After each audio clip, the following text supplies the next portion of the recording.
Amerika jamana kunkanko kan jamana kunkanko minnu kɛra dɔgɔkun kɔnɔ k'olu ta k'u fara ɲɔgɔn kan k'u da tabali ka kunnafonidilaw k'u hakilina di a kan nin dɔgɔkun in kɔnɔ jamana kunkankobaw ye min ye o ye ka fɔ sigikafɔ min n'a bolodalen don jamana ɲɛmaaw fɛ dialogue intermalien malidenw yɛrɛ dama ni ɲɔgɔn cɛ sigikafɔ a kunfɔlɔw kɛra n'o bɛ tali kɛ a commune baaraw kan o kunfɔlɔ kunnafonidilaw ye hakilina jumɛnw sɔrɔ a kɔnɔ an bɛna u ɲininka a la n'o bɔra yen nɔ o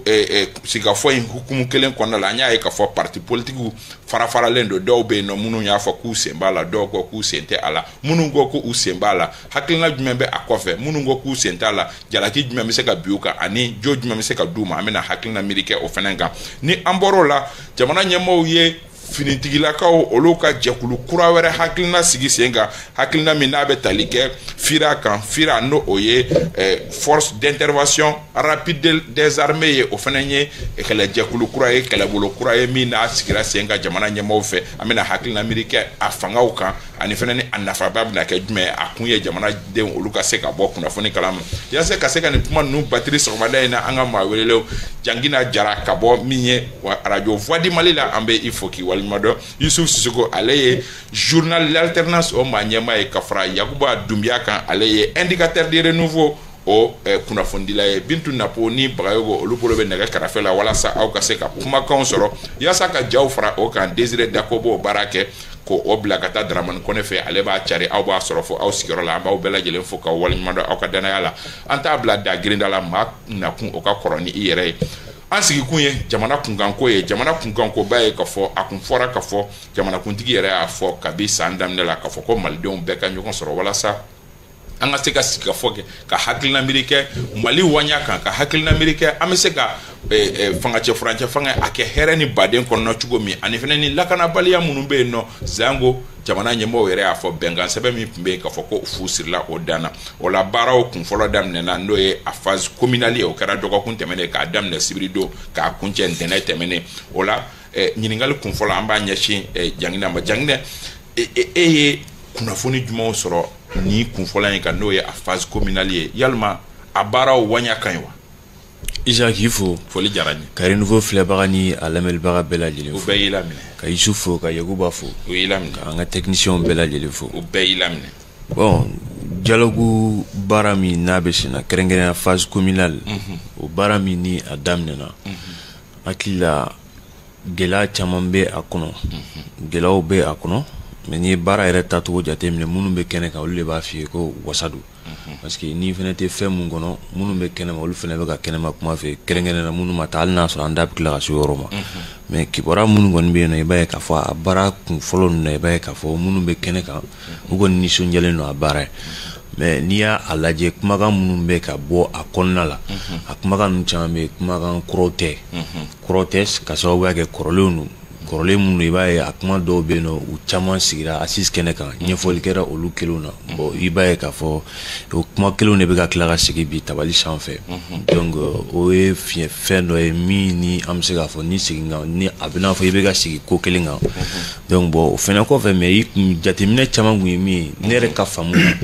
o de kun ye k'a fɔ n'an taara dialogue in na an bɛna taa kuma parce que a kun fɔra an ye ko accord de baara bilala kɛrɛfɛ k'a sababuya kɛ accord laɲini mun kɛra a la i b'a ye k'a fɔ a tɛna ni bɛɛ Mali la a tɛna ni basigi donc o nɔ kan autorité minnu bɛ yen bi ils ont jugé nécessaire k'a fɔ k'an ka lajɛ an ka sigi an ka kuma n'a ma ɲɛ kuma bɛɛ an kun bɛ taa kuma fɔ jamana wɛrɛ kɛrɛnkɛrɛnnenya Alger Ouaga mais an yɛrɛ ka dɔ la bɛ jamana kɔnɔna na o ka kɛ an yɛrɛ kumada ye n'a hakili la ko in kunba kun y'o de ye mais o idée kun ka ɲi o idée kun ka ɲi l'idée o de kun ye ko in yɛrɛ ɲumanba ye parce que n'i y'a jate an b'a fɔ depuis Musa tile an bɛ accord signé na ka na fɔ ATT Alpha Flamme de la Paix ATT accord d'Alger 2006 IBK accord d'Alger 2015 toujours an bɛ tɛgɛ nɔ bila la sɛbɛnw na surtout minnu bɛ tila ka taa kɛ jamana wɛrɛ voilà minnu tila ka taa kɛ jamana wɛrɛ kan bon a kuma daminɛ la mun fɔra yanni thème de référence ni fɛnw ka bɔ ne hakilinaba kun ye nin ne kɔni ka faamu na dɛ an kun y'o de miiri k'a fɔ an yɛrɛ bɛna mun fɔ bi an yɛrɛ dama ni ɲɔgɔn cɛ donc o de bɛna kɛ bɔda ye pour que k'an bɔ cɛ ɲuman na accord falaka ni sin ninnu ni accord baden ninnu na k'a sɔrɔ a tɛ jamana bɔ a cogo la mais bi o accord ko kuma hali bɛ se k'a fɔ ni fangaba t'o la ko kɔnɔna la donc kuma wɛrɛ minnu bɛ senna bi a bɛɛ kɔni ye jamana ka siniɲɛsigi kumaw ye mais a caman bɛ yen i b'a sɔrɔ kɛrɛnkɛrɛnnen na u fɔra assise nationale kɛnɛ kan hali mun ma fɔ assise nationale kɛnɛ kan n'i seginna ka taa fo kɔfɛ i bɛ taa sɔrɔ dɔ fɔra denni kɛnɛ kan dialogue voilà dialogue national inclusive min kɛra voilà ala ka ɲinɛ la donc i b'a sɔrɔ a fɛnw bɛɛ bɛ tali kɛ ɲɔgɔn na mais maintenant c'était le moment k'a fɔ olu fɛn minnu bɛɛ kɛra ka u sigi k'a lajɛ ka tɔmɔli k'olu la mais dialogue en tant que tel ne b'a ye toujours jamana o jamana an bɛ fɛn fɛn la nin a bɛɛ bɛ taa laban kuma de la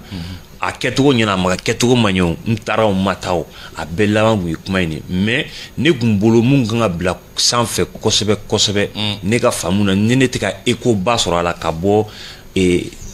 phase communale minnu kɛra o de ye k'a fɔ bɛnkan min ne a kun kɛra Alger an bɛna nɔlabila minnu k'o la ka ko kura bɔ o ko kɔnɔna la walasa minnu bɛ yen nɔ don n'a nataw la mɔgɔ si kana marifa ta jamana kama mais ne y'a ye k'a fɔ kuma fanga ka dɔgɔ a kɔnɔna la ne ka faamu na dɛ. an bɛna tila ka segin thème ma Yusuf i ye écho jumɛn sɔrɔ a kan kuma kun fɔlɔw la. Ok, Issa k'i fo. Foli diyara n ye. Ka Renouveau TV Renouveau FM fɛn fɛn sɔgɔlen b'u ka radio ni télé la n b'u bɛɛ fo. Bɛɛ y'i lamɛn. K'an barokɛɲɔgɔnw fo. Issa honnêtement ne depuis a daminɛ na n y'o de fɔ président ye nin hakilina in ta wagati min tiɲɛ yɛrɛ la an bɛ tɛgɛrɛ fɔ parce que a ye format min d'a ma o kɛra an bɛɛ sagona ye parce que an y'a jateminɛ k'a fɔ Mali ka kuma o bɛ taa fo fan wɛrɛ de fɛ et accord minnu bɛ signé fo jamana wɛrɛ tɔgɔ bɛ da o accord na donc n'an nana mɔgɔ sɔrɔ min ye hakilina sɔrɔ k'a fɔ k'an désormais an yɛrɛ dama de bɛna sigi surtout a fɔra ko sigi ka fɔ ye damu ye jamana in kɔnɔ. Et on dit aussi que souvent n'a gɛlɛyara an bɛ sigi yiri sun kɔrɔ arbre à palabre an bɛ discuter an bɛ bɛn fɛnw na donc o ye hakilina ɲana kosɛbɛ mais franchement au fur et à mesure an bɛ ka avancer an nana ko dɔw jateminɛ o de kɛra ne hakili wɔsira dɔɔni parce que n'i y'a jateminɛ n'i ko dialogue yɛrɛ a bɛ komi bɛnbaliya min b'aw ni ɲɔgɔn cɛ aw bɛ sigi k'o de kuma fɔ ka se ka bɛn sɔrɔ o kuma kɔnɔ n'o ye paix et réconciliation ne hakili la thème fila tun man ka discuter nin dialogue in na nin paix et réconciliation tɛ Jangina y'a fɔ a ka kuma kɔnɔ sabula o b'a la o bɛ thème la oui mais a b'a la mais quand c'est-à-dire que sɔnni tɛ ka turu o kan sinon a thème fɔlɔ yɛrɛ de y'o paix et réconciliation o kuma Jangina y'a fɔ a ka kuma kɔnɔ o kuma tɛ ka taa ba la kosɛbɛ dialogue in na parce que dialogue in na an tulo bɛ mun de la ko an bɛ dɔ fara transition kan an bɛ dɔw yɛrɛ ko san 10 dɔw ko san 5 franchement n'i y'a jateminɛ i b'a en tout cas phase communale na recommandation phare min bɔra a kɔnɔ o ye prolongation de la transition an bɛna tila ka hakilina kɛ o kan maintenant olu kɔni ye fɛn ye franchement ne kɔni hakili la dialogue in tun tɛ pour l'instant a tun kan ka ɲɔngiri dɔɔni n y'o fɔ n ka kuma dɔ kɔnɔ k'a yɛrɛ ɲɔngiri ya k'a ɲɔngiri dɔɔni c'est-à-dire que ni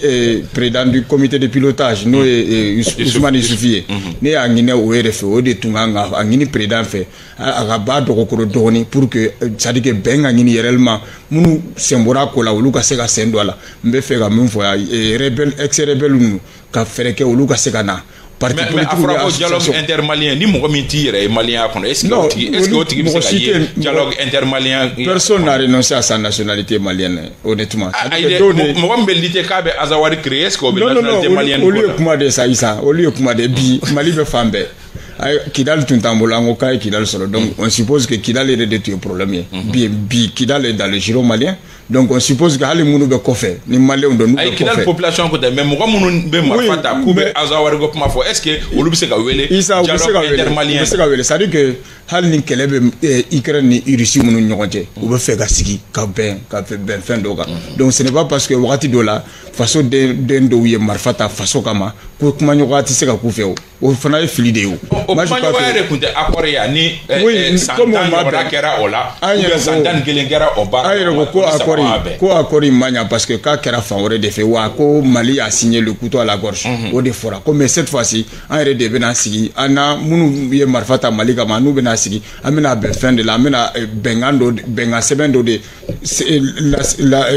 labɛn ka sɔrɔ ka bɛn o kan donc moi je crois que franchement il n'y a pas de raison que hali minnu bi n'u exclulen don k'u tɛ se ka fara k'u tɛ se ka na ka sɔrɔ ka dialogue kɛ donc o de la to ne tun bɛ min ɲini Ousmane Isufi fɛ o tun ye de k'a ɲini président fɛ a ka b'a dɔgɔkɔrɔ pour que minnu bɛ kɔfɛ minnu banna k'u tɛ na minnu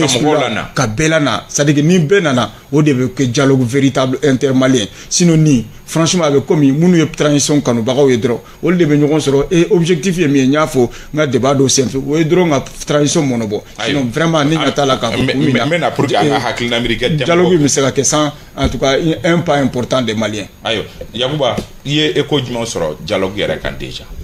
kaba an bɛ an lamɛnbaga n'a lajɛbagaw fo. oui lamini. ni dialogue in ta k'a lajɛ ne kɔni bolo président y'a initiative ta a ka discours la a ɲana a diyara maliyɛn caman ye. kama sɔrɔ n'i ye jateminɛ Mali ye accord caman signé o accord ninnu caman b'a sɔrɔ a bɛ signé wagati min na o b'a sɔrɔ an bɛ position de faiblesse la. mais nin temps in nin wagati annoncera président bolo wagati min na o b'a sɔrɔ an bɛ position de force la. mais ne bolo a wagati a moment o man ɲi dɔɔni wa a forme n'a fond yɛrɛ caman b'a tiɲɛ kaba n'i ye jateminɛ kɛ n'accord bɛ kɛ an b'a fɔ cogo min na sigikafɔ bɛ kɛ parce que ko dɔ de bɛ yen mun bɛnbaliya de bɛ jamanadenw ni ɲɔgɔn cɛ a bɛ se ka kɛ bɛnbaliya in na a bɛ se ka kɛ dalakuma ye a bɛ se ka kɛ marifa bɛ ta jamanaden dɔw ni ɲɔgɔn cɛ ou bien ni jamana ni ɲɔgɔn cɛ donc n'o o de bɛ kɛ très généralement sigikafɔ bɛ kɛ wagati dɔw de kɔnɔ an dun b'a dɔn nin wagati la armée malienne n'a ka partenaires olu bɛ opération de libération de territoire olu bɛ opération na nin wagati in na est-ce que a wagati ɲuman ye nin ye k'a fɔ k'i bɛ sigikafɔ kɛ nin wagati la k'a sɔrɔ libération totale ma ban fɔlɔ wa o ye ɲininkali dɔ ye parce que en tant que o kɛlɛ bɛ sen na sigikafɔ ka gɛlɛn kosɛbɛ ne bolo ne sigikafɔ bɛ kɛ hali ni kɛlɛ ma ban bi kɛlɛ min fanga ka bon o ye lutte contre le terrorisme est-ce que ban kuma b'o la bon ni ban kuma t'o la e bolo o ye terrorisme dɔrɔn sinon groupe armé dɔw bɛ yen nɔ minnu tɛ o cadre kɔnɔna la olu bɛ yen toujours mais est-ce que sigiyɔrɔ b'olu bolo pratiquement bon de toutes les façons sigiyɔrɔ kelen ma deli ka k'olu bolo sigiyɔrɔ kelen ma deli ka ye ne bolo u bɛ yen toujours acteur dɔw de don o de la n da bɛna se forme ma dɔɔni ne bolo kɔrɔ da magara la acteur bɛ taa yɛrɛ sɔrɔ nin dialogue in kɔnɔ an ka ye togo la parce que a gɛlɛyara togo togo hali n'a sɔrɔ fɛn na groupe armé signataire dɔw bɛ yen minnu tun bɛ accord la hali n'a sɔrɔ autorités y'u qualifié k'u kɛ groupe armé terroristes ye bi ne bolo n'a sera k'a lajɛ ni jamanadenw de don ni fɛnw de don halisa temps ka di dialogue mɔgɔw ma kɔrɔ y'a fɔ cogo min na temps ka d'u ma mission de bon office ka sigi sen kan u ka ɲini u ka na u ka se ka cadre de confiance ka sɔrɔ ka se ka na table de négociation kan mun b'u fɛ o ka kɛ accord fɛnɛ ka bɛn ka ko dɔ la n'a signeli a n'a appliqueli olu tigi ɲɔgɔn ye sira la ne bolo acteur bɛ taa yɛrɛ sɔrɔ nin dialogue in kɔnɔ o ye ko fɔlɔ ye et puis an y'a ye thématique cayalen don kojugu thématique cayalen don kojugu thématique cayalen don n'i y'a jateminɛ assisiw kɛra yan nɔ deniw kɛra yan nɔ nin thématique kelen ninnu bɛɛ fɛn n'a kɔnɔna la u bɛɛ débattira kɔnɔna la n'a fɔra nin a dabɔra dialogue paix réconciliation de kama o paix réconciliation n'i y'a sɔrɔ o bɛ dernière ligne yɛrɛ la discussion kɔnɔ n'i taara yɔrɔw la da yɛrɛ tɛ mɔgɔw la politique kumaw de da bɛ mɔgɔ la n taara dɔ salle kɔnɔ kaba ne bolo priorité bɛ aspect politique de bolo kosɛbɛ ka tɛmɛ fɛn kan ne bolo o ye erreur ba de ye u kan ka thème revoir ne bolo ne kɛ président ye bi n bɛ fɛn jɔ fɔlɔ yɛrɛ n b'a jɔ u ka fɛn clarifier k'a bila contexte kɔnɔ k'a yɛrɛ maliyɛnw la kun de ye nin ye réellement bon malheureusement an t'a dɔn ko wɛrɛ maa kɔfɛ mais an kɔni sigilen don ka observer mais a tagacogo kɔni bɛ cogo min na pour l'instant vraiment c'est pas inclusif et puis a finalité réelle yɛrɛ ye mun ye duti b'a la an bɛna hakilina miirikew kan k'a sɔrɔ kɛ n'i y'a lajɛ sigikafɔ in ni o ye dialogue intermalien ye thème minnu sugandira a la o ye k'a fɔ paix et réconciliation nationale défense et sécurité économie et développement géopolitique environnement international géopolitique environnement international ani question politique et institutionnelle ni de ye a thèmeba 5 ye nka n'i ye kunnafoni minnu bɛ sɔrɔ a la n'i ye olu ye peut-être que bɔlɔlɔkanmɔgɔw tɛ kuma wɛrɛw minnu ni da bɛ se olu ma peut-être que bɔlɔlɔkanmɔgɔw mais min fanga bonyana kosɛbɛ jangi na o ye k'a fɔ fan caman région ni région kɔnɔnaw kibaruya minnu sɔrɔla ni commune minnu bɛ yen nɔ olu kibaruya minnu sɔrɔ o ye k'a fɔ ko dire ko kuma de bɛ yen nɔ est-ce que ninnu kɔnɔna la dire ko kuma bɛ bɔ a fan jumɛn parce que faamuyali fɛnɛ don dɛ parce que n'i ko ko politique et institutionnelle peut-être que parti dɔ de bɔ n'a ye ni mɔgɔw bɔ rapporter mais est-ce que c'est à dire k'a fɔ ko débatkɛlaw ma kuma yɛrɛ de fiyewu foyi kan ni mɔnɔbɔ ko kuma tɛ wa Non, on a fait un chaman. On a fait un chaman, mais avant ça, il souvenir Yacoubé Kumorofo. Moi, je ne partage pas ça. Parce qu'il y a des gens, on a le Djelibe Moro Bolo la Rachi Kounamana Dola. Nous le voulons qu'on a tabali là avec une goutokoué. Ne m'a fait. Non, Moro Benyugala. Faut qu'on a un rôle la clé. Dialogue a fait un main. Il a fait. Yakuba mufo abseka ale oko kala jo bonet seka fo kala ne seka fo amitua mna abseka la clé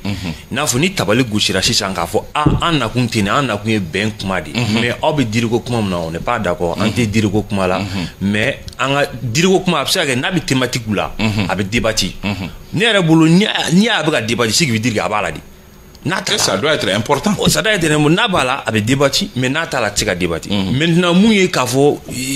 les gens maintenant mounoumé kafo qui s'assument kafo qui irait jamana d'un fa. A koko moro ka klaka na moro nuka ski tabal kelena on no gunfe. Il s'en va gagner trop. Ça c'est ça. Mais maldi on t'est. Non, mais ça maldi, mais on est maldi sous de main. Mais on a des problèmes. Le problème, il va gagner ko Dieu testement nenga. Directement nenga muna parce que toujours dori be jamana kono c'est comme des enfants chouchou diou mandoudou donc nous munga jamana kono c'est des caméléons il va dire bi ali munu be bi dialogue yere konna la munu be ka démissionner ka parti do la ku be dialogue là il faut que les gens se méfient de ces gens là même si était ka parti là même vieux be ka mo munu be ka partout terre munu be ka démissionner ka bo parti nuna ko ku be na le dialogue là mais au te façon de ma wale ando du fora ko wale ma de la main il va kalama wati dola ou les démissionnaires à bouga partout là kana RPM na ka RPM ke mouvement signé na mamba ou ga région na mais all monde il m'a fié ça à olu fana ni mo kele on be transition fana ngona voilà olu kele on be no si ou te fanga bo fena on parce que voilà c'est les gens qui ne veulent pas souffrir on te fanga bo la fiala mo ko do tale o to ma de mo trop précisément mais mo do te fanga bo la fiala donc mo te fanga bo la fiala c'est ni fond fembeke allo be tomuna no adapté ka bedo bo ton o bara o baba ku démissionner là ou na e fanfé i janye tede ou be confort et puis venez c'est les gens où ye kojugu chamange toujours be gere pouvoir là pour se protéger kasi ou yere makara mais ne ko olu bala mais muni mbe no aujourd'hui do be na ngana nyone te jilibu kana fu ou yere jilibu tunu quoi mais nyolu wele kuni mko kana. Moi je veux vérité, justice, paix, vérité et réconciliation. Ça c'est d'accord. Ni kiri kera, jotigi joka ka vérité faraka parce que paix et réconciliation de be akon. Oh mais tiens que foni ni ne kera mais na même jelte sumane anga jamana problème de olane a fait depuis temps de Moussa am accord sina. Maintenant me mune batu na me accord sina me digi dinga kono. Olane a fait ngori kunga yanga tem sans fait ka teme ni fin chama munumbe. Mais singa ni ga question là. Maintenant dire ko kuma mununi avec a bo région kono. Ne bolo akuma nyefo balado ka nyekwa il faut que ka feno nyefo jamana bi ka crise mu traverser bi dire ko doronte donc comité de pilotage ka envoyé au début kata be superviser si ça non bara de neta fo ngo ka lajo ne ba fori maintenant tiens là bi ka dire ko kuma fo ne re ka famuna re o kun fora femi assise là ko fourchesi do fora de 6 mois à 5 ans o kun dire fora mais o ko fait transition na dire do ta ka digere bonui o fene kera mais al nasro kuma woro bola ni nam tar nam date na zo kuma mais o fene kera maintenant munu me o kuma mu mega fo na te fengo ne ska be fo mais na ba kono munu ya fo ka hagedu ya fam maintenant ni uga hage fene do parce que aduna kono da aduna thématique kono di na kuma do akono ugun tafo donc na aduna iba so rebu orange bi et puis ni jama famba iba jatemne mo mana tamuna ni jama fena ka se rodro do be alnu akilne fene jama nye siranya bolo jama yanga bolo ubuga pochon bla alnu akilnate donc olu be no ole mo nuga famu ketuke so la on dit que mo do il faut s'assimiler il akilna di mais kuma in konna la ngana nyone mu ga bo akonna la bi ana me ga laɲini mun kɛ ko dialogue intermalien gɛlɛyaw b'a la gɛlɛya minnu b'a la o de ye ka tabali gosi k'a la clé k'a fɔ a fɛn dɔw bɛ yen nɔ an b'olu fɔli la olu fɔra ka kɔrɔ hali n'a sɔrɔ hakilina u bɛ se ka taa o ye comité de pilotage mɔgɔw ka superviseur ka rôle olu ka rôle de olu de kan k'o baara kɛ pour que ka se ka mɔgɔw la faamuya davantage pour que a ɲinina cogo min na et puis kuma dɔ fɛnɛ fɔra k'a fɔ ko dialogue min ni a fɔra ko jamanakuntigi y'a fɔ Yakuba ni su bɛɛ ka kuma tarakilina ko nin t'a waati mais ne b'a fɔ parti politique bɔli a la a ɲɛbala a ɲɛnɛba o bɛɛ dɔwɛrɛ mais même eux les partis politiques ont demandé k'an ka taa dialogue la amina kila ka hakilina américain parti voilà mais c'est parti o ni yɔrɔ quoi o ka rebond yɔrɔ la o yɔrɔ mais ce qui veut dire que bi ni ni Corée du Sud a baro débat kɛ en ce temps ale yɛrɛ o kan ka kuma c'est nécessaire o la na an na san tan kɛ nin ko la i n'a fɔ yɛrɛ min fɔ i kɛra nirisi an bɛ kuma de jagoya kuma in ye jagoya mais a forme n'a kɛcogo divergence mɔgɔw bɛ se ka fɔ ɲɔgɔn kɔ yɔrɔ la sinon c'est nécessaire. Youssouf est-ce que quelque part mɔgɔ minnu bara dialogue la olu de fana tɛ ka a kɛ opinion ɲɛna i b'a fɔ ko dire ko kuma dɔrɔn de fɔra ka sɔrɔ kuma sɛbɛlama caman fɔlen bɛ sɔrɔ n'i yɛrɛ ma taa i fana tɛ se k'o dɔn. non o tɛ je ne parce crois que pas. j'ai vu sur les réseaux sociaux que commune caman na ko Gawokaw ko Santanto ko mais est-ce que minnu tɛ dialogue fɛ olu de tɛ k'o yanga. bon a bɛ se ka kɛ o bɛ se ka kɛ mais ne ma da la n'o dɔn mais n bɛ fɛ yanni n k'i ka ɲininkali jaabi c'est à dire que Jangina ye kuma dɔ fɔ ko minnu tɛgɛ nɔgɔlen don jeli la ko bɛ se ka wele en tout cas jama jere la. a m'a fɔ k'u se ka wele dɛ j'ai dit maintenant c'est trop tôt et puis ici c'est vrai n ye exemple ta ce n'est pas pour rien que n ye exemple ta Russie ni Ukraine cɛ bi u bɛɛ parti fila in pays fila in bɛɛ bɛ fɛ ka dialogue kɛ dialogue bɛ kɛ autour d'un certain nombre d'objectifs c'est à dire que n'i bɛ taa dialogue la i bɛ ɲina kɔrɔlen kun de dɔ kɛra bɛɛ la donc mais i bɛ ɲina o kun de i bɛ bɛn de ɲini ni dun ko k'i bɛ bɛn ɲini franchement n'i ko chaque fois. mais o la i bɛ tɛmɛnenw leçon tirer cogo di. i bɛ tɛmɛnenw leçon bɛ se ka tirer o bɛ kuma bɛ fɔ dialogue la hali n'a ma fɔ dialogue la instrument wɛrɛ bɛ sɔrɔ min bɛ se ka kɛ sababu ye k'o kuma ninnu fɔ donc moi je crois que il faut pas exclure déjà parce que n delila k'a fɔ n ka débat dɔ senfɛ n ko ni bi par exemple je prends juste l'exemple sur les partis politiques a mɛnna janyana parti politique de fanga bɛ d'u ma a jariya ma jɛ a laban. est-ce que maliden b'o logique kɔnɔ bi. o kɛra o kɔnɔ o ma ko kɔnɔ maliyɛnw t'a to yen sa parce que en réalité ni a bɛ caman na ka kule bi o maa kelenw de kulela i bɛ ka ATT nɔfɛ n bɛ sa i nɔfɛ ATT binna mɔgɔ si m'u ye o maa kelenw de kulela i bɛ k'a fɔ 2023 i bɛ ka minɛna maa si ye ka bɔ o maa kelenw de bɔ Assimi tɛmɛna ye fo san 20 et demain Assimi va avoir des problèmes tu ne verras personne parmi ces gens là ils sont connus déjà au Mali donc olu ka kuma n'i ko k'i b'o ta olu tɛ ne bolo kuma sɛbɛn ye. minnu bɛ k'a fɔ tɛmɛna ye 10 ans 20 ans pour moi olu tɛ malidenw kuma kan olu kuma sɛbɛn tɛ kuma sɛbɛn tɛ parce que hali minnu bɛ k'a fɔ mais pourtant sérieusement mɔgɔ caman bɛ nin kuma in fɔ caman bɛ k'a fɔ même des intellectuels o caman ils seront rattrapés peut-être dans 3 mois parce que an bɛ gɛlɛya min kɔnɔ franchement solution tɛ ka kɛ gɛlɛya in na n'a fɔra en même temps an bɛ fɛ ka continuer an bɛ continuer ni mun ye. Non, et bolo amélioration t'a la mais il y a des gens minnu oui mais hali minnu bɛ amélioration f'i ye n ko minnu bɛ k'a fɔ u b'a fɔ peut-être u ka pɛrɛdium de kama pɛrɛdium min bɛ d'u ma dialogue phase communale la certainement que dɔw b'a fɔ o de kama. a fɔra ko pɛrɛdium t'a la non ça c'est officiel a fɔra ko pɛrɛdium tɛ dialogue la an k'o fɔ k'o lakile. ok n'o kɛra dans tous les cas minnu bɛ k'o fɔ ils seront rattrapés très tôt. Parce que ni réalité le quotidien là la dictature du quotidien là on peut pas les rattraper Mali la yabi donc e bolo mun na ni dire ko ba ye a konda la avec thème kono wa manganga bon ça dit que ni ko compte dialogue koni franchement il doit pas y avoir de sujet tabou tabou manganga kala parce que fɛn fɛn bɛ ka kɛ sababu ye ka na ni gɛlɛya jamana kɔnɔ n'aw ye ɲɔgɔn sɔrɔ kuma la aw b'an ka kuma bɛɛ fɔ donc il y a pas de sujet tabou franchement notamment la durée de la même la durée de la transition mais au durée franchement ne kɔni bɛ fɛ k'a fɔ dɔrɔn minnu ye apaisanti kosɛbɛ olu kan franchement u k'a fɔ an ye kun jumɛn na olu ye 100 ans proposé parce que en réalité dɔw ko fo stabilité continuité i yɛrɛ y'a fɔ i ka kuma la stabilité continuité stabilité ko tant que jamana ma basigi hali leader religieux dɔw ka kumakan na mais ko tant que jamana ma basigi ko élection kalafili kuma tɛ fɔ alors que ils ne savent pas que jamana basigili fana ye mais parlons sérieusement Youssouf est-ce qu'il y a un dynamisme qu'on a un partenariat nous signé on a un fait organisation nationale sous-régionale est-ce que aujourd'hui ka élection qui kata koto tugala est-ce que obra continue oui mais ma faut ka élection ngato tugala ne o de fongona manya ni sharia ta kunga ko Assimi rek candidat comme aller de c'est lui le leader c'est lui le en tout cas aller de ni initiative ntamanta un partenaire courant nous aller de initiative boranda ka partenariat ani AES ka partenariat pour fini da avec qui présenter ce qui est sur peut-être mon côté mais c'est qu'a battu avec qui présenter au moins mais paradoxe il ka pmolo la iko ko munu be ka fo ko lu tay pmaite mais iko ko mo c'est qu'a battu aujourd'hui il est très populaire je veux dire tout simplement sous notre pays appareil d'état bibolo tu as les moyens de l'état tu as tout. Franchement, et surtout que candidat Mounou qui est susceptible de lui créer des problèmes, au candidat nous presque au diminuer les noms. Donc je suppose que bi ani élection qu'on a sur bigate mo chamanga. Donc là au lieu de nous maintenir dans cette situation de transition, nous n'entendons pas an ka kalafili kɛ au moins ale yɛrɛ ka na a ka continuer à initiative min ta c'est au peuple maintenant de le juger à travers en tout cas pendant son mandat mais n'an tora tant qu'an bɛ transition de kɔnɔ jamana si tɛ c'est à dire que an hakili bɛ fɛn o fɛn na an tɛ se k'a si ɲɛnabɔ. n bɛ ɲininkali dɔ k'i la yanni ka taa Yaku fan fɛ danfara jumɛn bɛ an bɛ régime min kɔnɔ ani ni élection kɛra min bɛ dɔ kɔfɛ danfara jumɛn b'u ni ɲɔgɔn parce que mɔgɔw sirannen don o de ɲɛ. oui danfara min b'u ni ɲɔgɔn cɛ ni kalafili kɛr'i ye légitimité bi o kɔrɔ peuple bɛ de i ta maintenant n'i bɛ nin situation na minnu bɛ ka kuma olu dɔrɔn de i ka partisans de kuma b'olu de bolo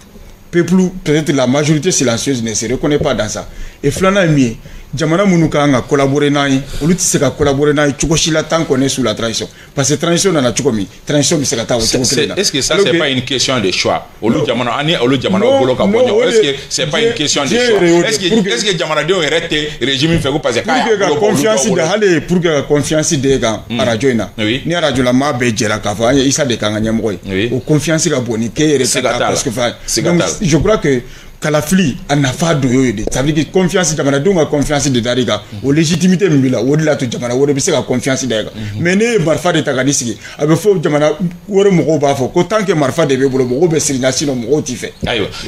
Yakuba dire ko kuma a yangalen don k'a fɔ ko dire ko kuma de cayara phase communale la ka tɛmɛ kuma tɔw kan yalima n ye ɲininkali kɛ Yusuf la n ko est-ce que mɔgɔ minnu tɛ sigi ka fɔ fɛ olu de tɛ k'o ko yanga walima e ka sɛgɛsɛgɛli la tiɲɛ ka tiɲɛ na a kuma bɛɛ kɛra dire ko kuma de. bon a bɛɛ ma kɛ dire ko kuma ye mais ne bolo a fanga bonyana parce que a bɛ thématique la n'a dun bɛ thématique la diyagoya de mɔgɔw bɛ hakili da sisan mɔgɔw ka yecogo tɛ kelen mɔgɔ caman bolo bi bɛn ni keleya mɔgɔ min bɛ se ka a sigi Mali kɔnɔ bi o de ye le président Assimi Goïta ye parce que a nalen a ka fanga kɔnɔna la jamana yɔrɔ caman tun bɛ bolo la a sera k'olu libérer k'olu bɔ bolo la donc mɔgɔ caman voit en lui un libérateur, un stabilisateur qui peut, si ni temps dira ma, ni wakati dira ma, a bɛ se ka jamana tɔ stabiliser à travers des opérations militaires, mais aussi à travers des stratégies mun bɛ se k'a to armée bɛ se ka san sɔrɔ fan bɛɛ fɛ. O olu ka yecogo ye. Olu bolo chantier min daminɛna a ka se ka chantier in laban du fait que o temps bɛ d'a ma a ka se k'o chantier laban o ye dialogue réconciliation parce que ni armée ma fanga sɔrɔ ka se ka sigi yɔrɔ bɛɛ la olu bolo halisa bɛn ni keleya bɛ mun ɲini a tɛ se ka sɔrɔ. parce que mɔgɔ bɛ siran min ye ko ni n'an di politique mɔgɔ ma k'an binna min ɲɔgɔnna kɔnɔ k'an bɛna bin o ɲɔgɔnna wɛrɛ. voilà parce que an bɛ wagati dɔ la c'est an b'a fɔ ma ko période fragile don an bɔra ka jamanaba caman gɛn nin wagati in na o jamanaba caman gɛn na an dun an bɛ gɛlɛya caman na an bɔra électricité ko b'o la ko caman b'o la n'a fɔra ko fanga dira mɔgɔ sugu dɔw ma wagati la u bɛna girin ka taa mɔgɔ dɔw nɔfɛ ou bien ala ye minnu kɛ u bɛ se ka t'u dɔw nɔfɛ ka na u bɛ ka jamanaden dɔw siran k'a fɔ ko ka élection ko kuma ni fɛnw kɛ ne bolo bɛɛ b'i ka droit la n'a bɛ thématique la a bɛ débat diyagoya la mais ka taa priorité k'a ye d'autant plus que on parle de dialogue mais olu fana bolo an bɛ paix ni réconciliation min ɲini o bɛ passer par le maintien des autorités actuelles au pouvoir. Parce que les jalons opposés aux jalons nous va faire au casser là-bas. Mais ni à jatemne, la réalité du terrain est autre. Sur le plan économique, aujourd'hui, difficulté be fanchama fait kusebe. Ni à jatemne diplomatie fin là, an an créé jamana pratiquement galaba na chamanche ni Burkina ni Niger borala. Ni bulu ulu kuye munu ka gɛlɛn kosɛbɛ parce que ni Mali jateminɛ c'est un pays continental an de ka fɛn bɛɛ bɔ jamana ninnu caman na mais n'a fɔra ko diplomatiquement ni olu tɛ kan kelen fɔ ka ɲa même si de façon officielle kɛlɛ t'an ni ɲɔgɔn cɛ mais de façon officieuse tu sens que vraiment ça ne va pas mais o fɛn ninnu bɛɛ bɛ répercuter fɛnkɛ kan kɔrɔ bɔra ka kuma dɔ fɔ sisan an bɛ transition fɛnɛ kɔnɔ aw b'a fɔ ko jamanaba ninnu bɛ taa ou bien fɛn non même les investisseurs investisseurs caman bɛ yen nɔ en tant que transition bɛ senna o tɛ sɔn k'u ka wari investir jamana kɔnɔ. munna a bɛ siran o. munna période transition bɛɛ b'a dɔn a bɛ kɛ cogo min na o mɔgɔ min ye marifa ta ka na fanga la olu bolo fanga sɔrɔ cogo ɲuman t'o ye o de la an b'a ɲini aujourd'hui président Assimi qui présenté comme candidat ou bien n'a ka danna mɔgɔ wɛrɛ min bɛ yen nɔ transition mɔgɔ wɛrɛ dalen don mun na u ka na n'o ye an ka forme k'a la élection ka kɛ an ka bon cadre kon la mais Massim peut se présenter aywa aka fenga an ka forme kala an ka bon cadre kon la aka légitimer davantage vraiment ni jamana do go kube 20 ans da man ko fe na be passer par la voie des urnes ne bolo te ko juguye élection tisi ka foko élection tisi ka ko passer ko jamana yoro be ma libre ne bolo au motif ne ça tient plus parce que jamana nyama were ka report la wi kuma munu fo ka foko ou bena léger report ke ne bolo ko munu foro la situation chama résoudre la bi ambe bi muna et aujourd'hui condition chama be non ni an kun baleno ka élection organisée au be renlondo et surtout ambora ka élection donc mo référendum mi au kera avec succès et malin yu ka choix ko la sans problème ne bolo ka toni statut na comme ça statiko na comme ça u ka famiya jamanaden caman de be mun ka baara tiɲɛnen don jamanaden caman de be mun mako bɛ baara la jamanaden caman de be mun mako bɛ jamana économique ka relancer tɛ taa wɔyɔ kɔ mɔgɔ caman de bɛ k'a faamu k'a fɔ ko gɛlɛya min bɛ yen bi o ye parce que an y'an kɔ don jamana dɔw la qui n'a rien à voir les pays n'ont pas d'amis n'ont que des intérêts hali an ye France kɛ n'anw ka intérêt de bɛ France bolo sini ni président ye condition minnu posé mais o intérêt bɛ di condition jumɛn est ce que malidenw pɛrɛlen don ka don o condition parce que an b'a dɔn k'a fɔ fɔlɔ minnu be o ye gorjigani ko wari bɛ sɔrɔ o la nin kɛ est ce que o wari maliden de bannen tɛ o wari la bi mais kaba an ye partenaire dɔw choisi déjà ne bolo o partenaire du kun t'o la Russie an ye choisi comme partenaire an ye Chine ninnu ni Turquie ninnu choisi comme partenaire mais jamana ɲɛmɔgɔ bɛ min fɔ Abdoulaye Diop ye min fɔ ko o partenaire bɛ dɛmɛ di walima o b'aw accompagner ko condition t'a la wa u tɛ foyi jɔnmaya tɛ a kɔnɔ. De toutes les façons o de b'anw arranger nin wagati in na n'o de bɛ jamanaden bɛ arranger ne bolo ɲɛmaaw bɛ ka t'o sira de fɛ n'u taara o sira fɛ maintenant la question est de savoir est ce que an mako bɛ investisseurs ninnu ni fɛn minnu na o fɛn ninnu o bɛ sɔrɔ nin cadre kɔnɔna la ne bolo aujourd'hui an ka a bila an kunkolo la les pays n'ont pas d'amis n'ont que des intérêts an k'an ka intérêt défend an ka critère minnu ye président y'a ka critère minnu fɔ n'a bɛ o respecter a bɛ jamanadenw ka intérêt b'a la 3 principes la ne bolo an bɛ se ka taa n'o sira a kɛra France o a kɛra jamana ye o et puis Mali ni France contrairement Mali ni France autorités de ma se ka ɲɔgɔn faamuya sinon Mali ni France tɛ ɲɔgɔn na Malien baden bɛ France ni wagati na u bɛ wari ɲini yen nɔ wa an ka intérêt caman bɛ yen u bɛ bɔ France hali sini ka na ne bolo aujourd'hui Mali ni France tɛ ɲɔgɔn na mais an ni autorités de ka u tagacogo dɔw bɛ yen nɔ olu ma se ka kɛ sɛbɛ ye o de ma se k'anw arranger an ma se ka sɔn o ma kaba n b'a fɛ ka mun fɛnkɛ in na dɔrɔn c'est à dire que élection avantage ka bon kosɛbɛ élection avantage ka bon a kɛra acteur fɛn fɛn ye ne bolo aujourd'hui u ka essayer ka condition k'a la an ka bɔ nin période transitoire in kɔnɔ pour que vraiment jamana économique ka se ka relancer. Ayo an y'a ye k'a fɔ nin bɛɛ lajɛlen na min ni o tora mɔgɔw hakili la kosɛbɛ o ye k'a fɔ parti politique ka position kɔni hali n'o y'a sɔrɔ laadala an ka parti politique kuma caman u kunkilennaw tɛ kɛ kelen ye o ye laada ye nka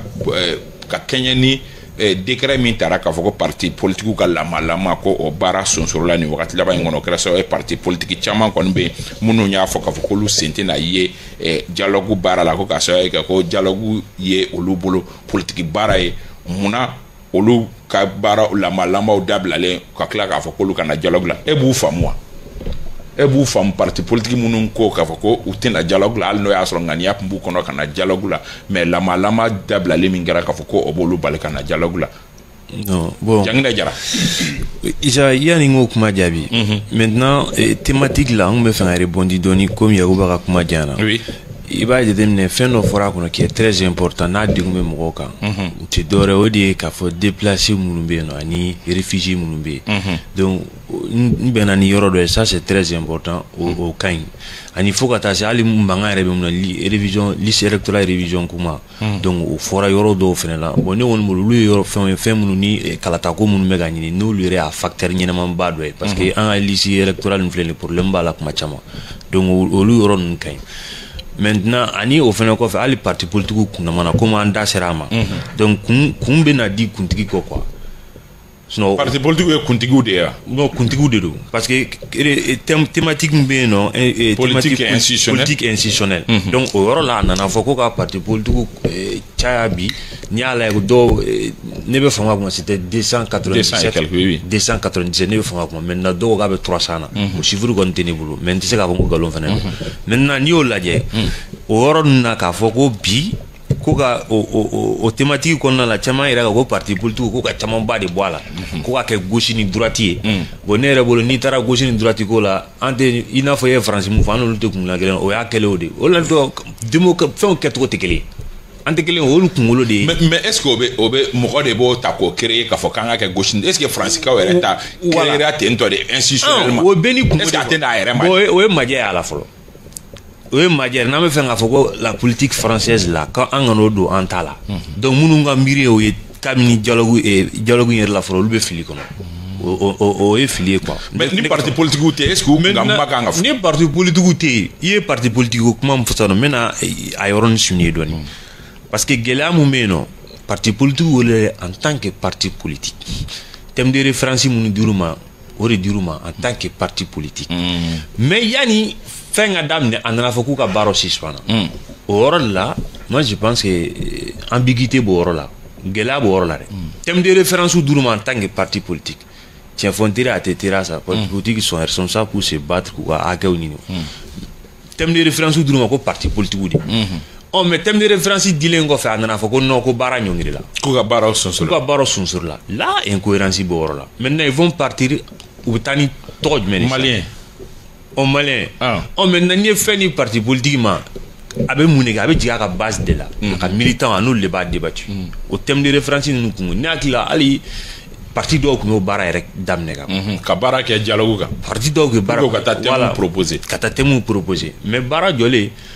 n'i taara ye o baara la parce que jamana na jɔ ko ordre public o de fɔra donc n'i taara ye o la sisan i bɛ se ka problème sɔrɔ donc a bɛ jɔ mais o de la i b'a ye k'a fɔ o fana kuma tiɲɛ min ye o kɔni ye gɛlɛya ye ne kɔni y'a faamu mais o bɛɛ n'a ta parti politique dɔw dun fana y'a accepté e y'o min fɔ mais olu y'a kɛ cogo di olu ka gundo ye jumɛn parti politique mun IRD ko k'a bɛ taa IRD taara Muntogo ko k'a bɛ taa awɔ ICR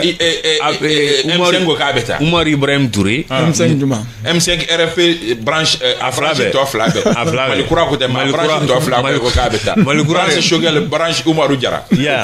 maintenant n'i kɔni y'o lajɛ an bɛ parti mun dɔn parti kɔrɔba mun dɔn olu kɔni ma taa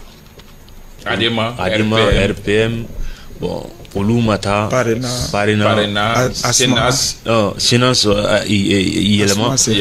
bon olu bon n'i bɛ fɛ et puis ne bɛ ka fɛn dɔ fana faamu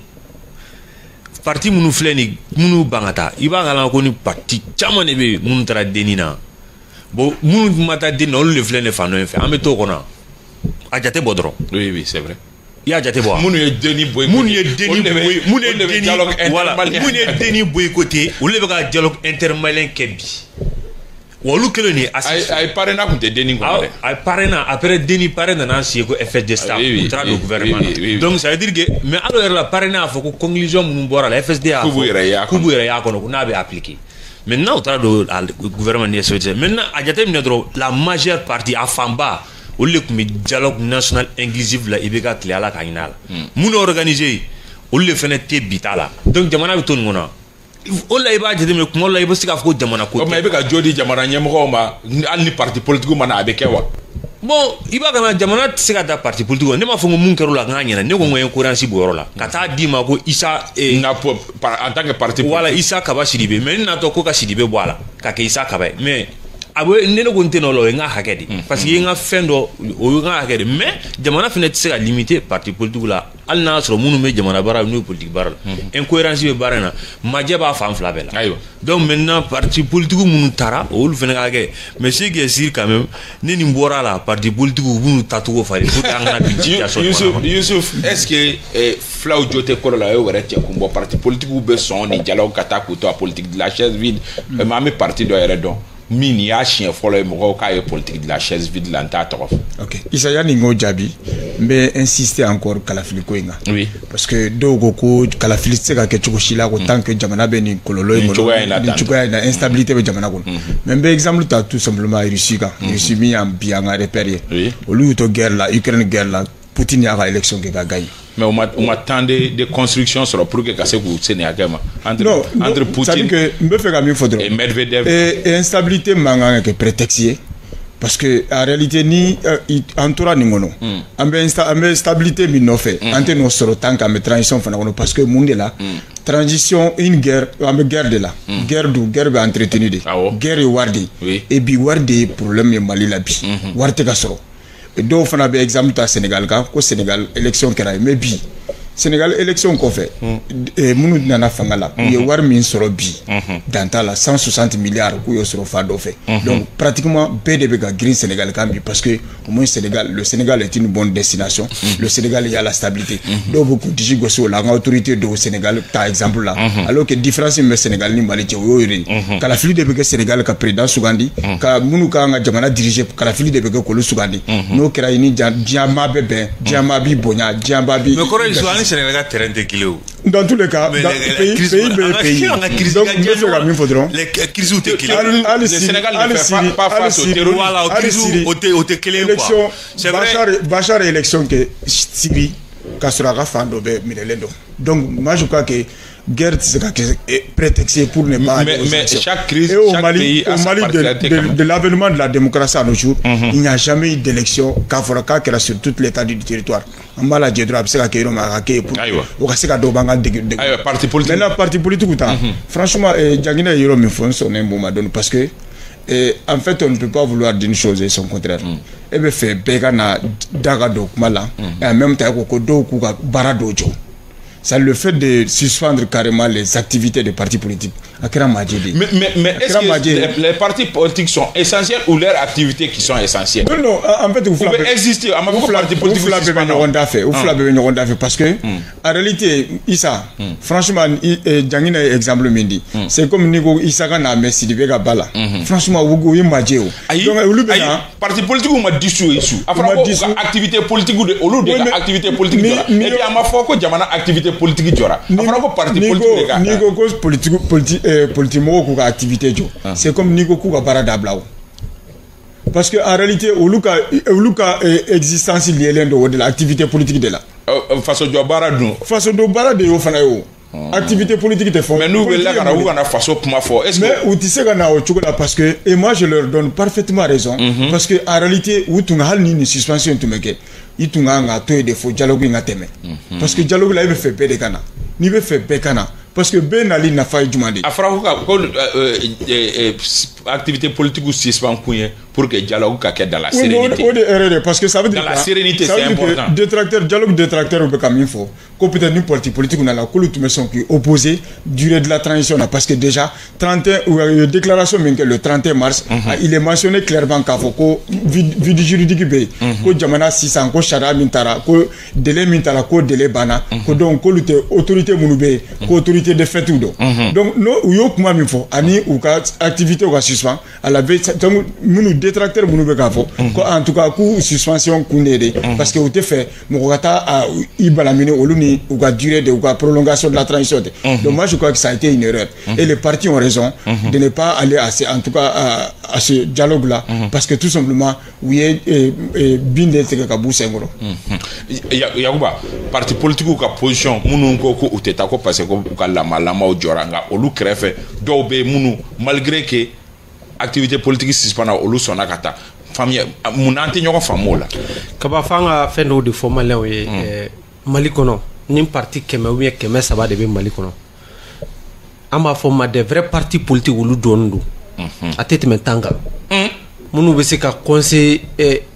ou éli munu be se ka député ou éli munu be se ku bolo bo kuluba no fe a chailen ba tan au parti baw de beno il y a aussi des coquilles vides Fomaro olu koni be non sidi Fomaro manganti ni fon la mais militant tout bolo amba mais cartu marachu bebe tabali ka be dominer gombi n'a pas tort et puis il veut mi fo parti politique ba IRD parti politique ba il veut ga mi fo IRD bo kono de IRD parti bon ma parti trop fort je voulais pas nommer des partis politiques mais parti do fouiller parti ba mais si ça parti baute net na parti trop fort est-ce qu'il y a better opposition là donc kaba a chama ne be no biti jo ka blonda la ku bolo korota ku e parti pema ye mais ni donu ka blon on était moy aywa donc ama foldema ko les gardiens des temples vides donc on va de ne be no des gens ou be manganti parti ou e parti tout to tien de amba fo ma o ba fo choko di mo munu nana do politique la ko des infiltrés ambition tout là ka mo mobiliser ambition tout là ka mandat ou briguer ou nana droit ka parti politique mɔgɔw tɔgɔ tiɲɛ. Mais c'est que jamanadenw bɛ ka reproche min kɛ e kan bɛ mɔgɔ minnu ma o reproche fanba ɲɛsinnen don o mɔgɔw de ma. Donc kaba ni ye dialogue ta bi k'a lajɛ parti politique ka absence ne bolo absence de facto a bɛ dialogue tiɲɛ fanga a b'a fɔ cogo di u b'a ka fa affaibli kojugu déjà an bɔra ka groupe armé dɔw fɔ sisan minnu ma y'a kɛnɛ kan groupe armé signataire dɔw tun bɛ minnu qualifiera de terroristes aujourd'hui olu tɛ nin dialogue la n'a fɔra parti politique aussi o acteur ba dɔw ye k'o fana t'a kɛnɛ kan ne bolo acteur baw filaw ye minnu ma y'a kɛnɛ kan olu ye kojugubaw ye minnu ma ye mais ne y'a jateminɛ dialogue tɛ se ka kɛ parti politique kɔ parce que n'i taara mairie la maire ye jɔn ye parti politique ka mɔgɔw de don conseillers ye jɔnw ye an ka fɛnw la parti politique ka mɔgɔw de don olu de b'a organisation fɛn ninnu kɛ o ne bolo aujourd'hui hali n'u t'a la. Maintenant, je vois sur les réseaux sociaux que l'on démissionne là parce que fait un bon militant qui démissionne parce que parti consigne de Kiko qui est bon fengé parce que militant nous de Kakoro mais jamana wa parti de Kaba jamana wa parti de Kaba mo ma obéi aka jamana ka aka parti ka consigne o te obéi jamana ere ka fait na c'est à dire que en mot de fort éducation jamana ni parti dara nyoka grave mo be jamana ta de Kaba mo do debe en ba fo mako des chercheurs de sauce nañinaw de do trop a jara fan fan be boli ka tay no parti koto là donc de toutes les façons il y a des gens qui sont convaincus de toutes les façons munu ko bi ku teta dialogue là o yere ma fo ku teta dialogue là ou empêcher ou ka activité de là il y a activité ke be ka mo wole ka tab dialogue keneka il permettait ka bo al ka communiquer ka mo yere ka dialogue il bisi ko de barake maintenant frère kana siko bara yere ka ne bolo parti politique mi bankata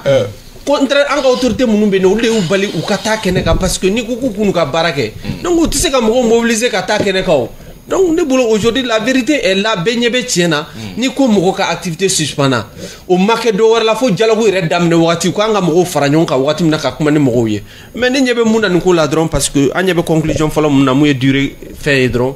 ni parti politique caman bɛ yen nɔ minnu ko vraiment durée ko in an ka a to ka durée ko in da kana maga kuma la ne bolo peut-être que o ko bɛ ko la sinon militant minnu bɛ k'a fɔ k'u démission la ne bolo olu ye fɛnw ye dɔrɔn olu mɔgɔ tɛ se en quelques mots jangina jamana ɲɛmɔgɔ conseil des ministres senfɛ i b'a ye k'a fɔ kɛlɛkuru kura sigira sen kan min bɛ wele ko force d'intervention rapide des armées FIRA ale bɛna fara kɛlɛ unité kɔrɔlen ninnu kan hakilina jumɛn e yɛrɛ bolo hakilina jumɛn bɛ nin ko kɔfɛ i y'a ye cogo di parce que a ye mankanba ci semaine in kɔnɔ quand même bon dɔwɛrɛ tɛ parce que minnu bɛ yen bi an bɛ se k'a fɔ minnu bɛ ka jamana mara o c'est des militaires u bɛ sɔrɔsiya baaraw dɔn hakili la degun minnu bɛ bi na armée kɔnɔna la u b'a bɛɛ dɔn c'est des officiers mɔgɔ tɛ se ka et puis mɔgɔ minnu fana don u ye terrain kɛ fɛnɛ gɛlɛya fɛn bɛ armée kɔnɔ ne b'a jigin u b'a bɛɛ dɔn c'est vrai que an ka intervention ka suma dɔɔni duguw bɛ kule ka tile kelen gɛlɛyaw b'a la parce que mɔgɔw bɛna attaque kɛ yɔrɔ la hali n'a sɔrɔ o fanga ka dɔgɔ bi dɔɔni ka sababu kɛ pankuru dɔw bɛ bolo kan olu bɛ baara kɛla bi donc i b'a ye k'a fɔ hali n'olu kɛra pankuru bɛ se ka wuli ka se ka baara kɛ mais ne kɔni bolo fɛn fɛn bɛ yen nɔ lakanako kuma la se ka bɛrɛ fɔ la mais ne kɔni b'a dɔn a kun tɛ dɔwɛrɛ c'est pour toujours que ka se ka ka dɔ fara lakana kan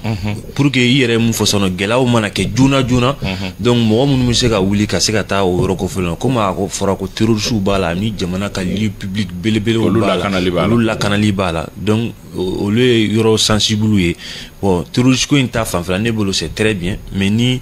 fɛn o fɛn bɛ yen nɔ ne hakili la u yɛrɛ b'a la bi u se ka a majɛw n'a contours olu de b'a bɛɛ dɔn c'est des questions sécuritaires donc ni sɔrɔsi ye baara mun kɛ armée kɔnɔna la bi ne hakili la i b'a sɔrɔ jama fan caman jɛlen don ni a ye i b'a sɔrɔ c'est nécessaire aussi pour que an ka se ka taa lakana. Non, Issa, honnêtement hakilina in ka ɲi parce que en fait a bɛ komi régime o régime mana na o b'a ka force spéciale dɔ sigi an y'a ye hali IBK na força tun bɛ IBK ta na donc ninnu fana nana u ye FIRA moi je crois que o y'a surtout n'i ye décret de création jateminɛ contenu min b'a kɔnɔ franchement je crois que c'est nécessaire parce que on a là-bas régime manana oui non barat au problème yo ça dit que fin me se ka sababu ka nani lakana sawati fin me se ka sababu ka basigi nana moi je crois que mo manga ko contrôle dans tous les cas peut-être ça va générer des fonds d'autres fonds mais c'est que sur objectif est mieux ou se ka atteindre donc ne akila ayni akila misro oui akila nyuma parce que en fait jamana be kelele won nambe kelele ko il faut multiplier les chances pour que kelele se ka bantu komi ni me ke sababu ka dobo ou faire donc moi je crois que akila nkai donc ne koni ba encourager maintenant peut-être je ne sais pas ni calcul wore ba ko faire mais il y a calcul ansega ke ala ala ko donc mais c'est que sur en tout cas mimbe papier ga mimbe décret ngono franchement au koni je crois que na dans l'oma oui konyumaye parce que jamana be niveau minabi ali ni a jate mina fin wore se ka créer minte oye parce que en réalité ali effectif du point de vue effectif ali san do se ka faraka et mali armée recrutement nga chamanga ke parce que en territoire ka bon kojugu 1 million, plus d'1 million 240 000 km. Donc, franchement, il y a un effectif jatemina beba donc au gadoro. Donc, fin que c'est que ça oublié que c'est que la cana est sabati. Vraiment, hal ni musaka dono là. Franchement, no kaka. Donc, voilà, tombe fait que min fana kanfana. Mogo ko min fo ko na ko ni ntarako ku la cana ko. Mais uluka bara odio. Ça dit que l'armée est là pour ça justement. Où il y a une mission régalienne que l'armée soit au pouvoir ou pas. Moi je crois que assurer la sécurité politiquement l'armée blanc en lamo. Comment il faut faire discuter parce que en réalité toutes les grandes décisions ont été prises en complicité avec les officiers supérieurs hein, les généraux et autres là. À chaque fois il m'a dit généraux c'est madoala donc on fait un débat avec Doré même avec afoko politique mo de armée matia armée de fanako faut fana ka foka au français j'avais ça il y a quoi fira le bolo be kaba akli nyanama do parce que ni a jatemine force do ko be ko forçati o cira jamana autorité de la transition que le numbulo parce que problème do kera ya a forçati est-ce que a cira de o ma fa ko avec processus de transformation na ka bon de toute façon modification de be ka kala a commandant fallait voilà nyakli je pense que c'est ça ne ko numbulo a cira de parce que kaba forçati o ko be corps chama regroupé maintenant ni fira infenena na donc comme à composition à aspect technique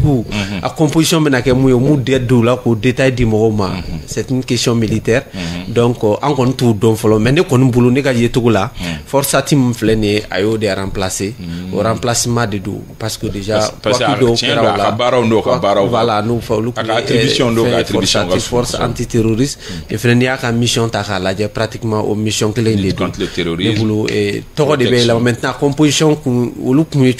composition donc maintenant pour l'instant ministère ba composition na ou mais dado à la corps humain bala parce que déjà force spéciale chamambe mal là déjà anga président banku na wakati na nous aller kumbe force spéciale dollar namba fa ko bafsi donc olu kara bere violé ça voilà mais ya no olu kana bere rouge kumbe no le force spéciale do et unité chaman fene be no corps chaman be no corps benaka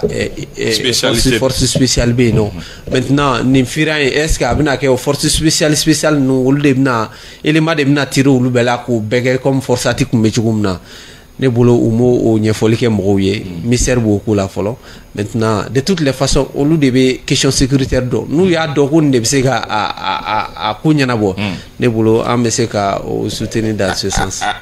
ambe afoka wali ma do question kana baroke en fait anga mandani wella ke Moussa Nabi Diakité aye asoma ko do perdi ambe do do ala kala ration smay ambe foli badi kata encore ke capitaine Kalou Traoré yan fo kana jigila abe barake commissariat de l'armée la amba foka wali ma do ka foli badi kata Basaro Aidara ma vraiment solo ambe faut que wala ñoda afene be lamella ambe la min Traoré fo yan fo la fiya bugo kaw fe no encore que ba couple ambe fo li badi amaka tonton nyang commandant à la retraite katika fe no anaka promotion benagale ambe ufu ka fo li dikata bamsa sisuko jokolojo encore gado ambe afo almami sangata yan fo RTM na RTM manyama ba Alassane Baba Jombele ambe afo jemuka inte fo ko mao mando be jemuka na me RTM kono ambu bela jele fo tamba Traoré interige mbi fo kosobe ka fo li dikata aba a n'a ka denbaya ma segukaw fɛ yen nɔ Badia Kanute a furumuso an bɛ u fo ka n kɔrɔkɛ fɛnɛ fo yen nɔ min ye Madu Kuyate récotrali maa ɲɛmaa dɔ Segu an b'u bɛɛ lajɛlen fo ka foli ba di aw ma ni aw ye ni jɛmukan inconditionnel ye groupe WhatsApp 7/7 mɔgɔw an bɛ foli d'aw ma Bagayogo ale bolo tun bɛ nɛgɛ kɛrɛfɛ la Bintu bɛ a kɛrɛfɛ Désiré Dako ale bɛ min ye réalisation na Régie d'antenne Dramane Kone Dak Junior